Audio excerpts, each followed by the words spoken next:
ആദ്യം നമുക്ക് ellipse tool ഉപയോഗിച്ചൊരു oval shape വരയ്ക്കാം. അതിന് ഡയറക്റ്റ് സെലക്ഷൻ ടൂൾ ഉപയോഗിച്ച് നമുക്കൊന്ന് കട്ട് ചെയ്യാം. എന്നിട്ട് ആ ഷേപ്പിൻ്റെ ഒരു കോപ്പി എടുക്കാം. എന്നിട്ട് അതിൻ്റെ സൈസ് ഒന്ന് ചെറുതാക്കി കൊടുക്കാം. എന്നിട്ട് അതിനെ ഓൾ സെലക്ട് ചെയ്തിട്ട് നമുക്കതൊന്ന് സെൻട്രൽ അലൈൻ ചെയ്യണം. അതിനുശേഷം ബോട്ടം അലൈൻ ചെയ്യാം. എന്നിട്ടത് സെലക്ട് ചെയ്തിട്ട് നമുക്കതൊന്ന് റൊട്ടേറ്റ് ചെയ്ത് കൊടുക്കാം. എന്നിട്ട് നമുക്കതിനെ റൈറ്റ് ക്ലിക്ക് ചെയ്ത് ട്രാൻസ്ഫോമിൽ പോയിട്ട് റിഫ്ലക്റ്റ് കൊടുക്കാം. എന്നിട്ട് അതിൻ്റെ കോപ്പി കൊടുക്കാം. ഓക്കെ. എന്നിട്ട് നമുക്കതിനെ ഒന്ന് സെൻട്രലാക്കി കൊടുക്കാം. ഓക്കെ. എന്നിട്ട് നമുക്കത് ഓൾ സെലക്ട് ചെയ്തിട്ട് നമുക്ക് ഷേപ്പ് ബിൽഡർ ടൂൾ ഉപയോഗിച്ച് നമുക്കതിനെ ഒന്ന് കട്ട് ചെയ്യാം.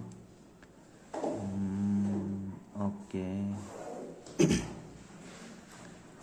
എന്നിട്ട് നമുക്കതിനെ ഒന്ന് സെലക്ട് ചെയ്യാം. ഓൾ സെലക്ട് ചെയ്തിട്ട് നമുക്കൊന്ന് ഗ്രൂപ്പ് ചെയ്തിട്ട് നമുക്കിതിനെ ഡ്രാഗ് ചെയ്ത് നമുക്ക് ബ്രഷ് പാനലിലേക്ക് കൊണ്ടുവരാം. എന്നിട്ട് നമുക്ക് പാറ്റേൺ ബ്രഷ് ഓക്കെ. അപ്പോൾ ഇങ്ങനെ ഒരു ഇൻ്റർഫേസ് നമുക്ക് ഓപ്പണായി വരും. അത് നമുക്ക് ഓക്കെ കൊടുക്കാം. ഓക്കെ. എന്നിട്ട് നമുക്കിതിനെ ഒന്ന് ലെഫ്റ്റ് സൈഡിലേക്ക് നീക്കി വെക്കാം. എന്നിട്ട് ബ്രഷ് ടൂൾ ഉപയോഗിച്ച് ജസ്റ്റ് ഒന്ന് വരച്ചു കൊടുക്കാം. ഓക്കെ. വീഡിയോ ഇഷ്ടമായെങ്കിൽ ലൈക്ക് ചെയ്യുക, കമൻറ്റ് ചെയ്യുക. താങ്ക്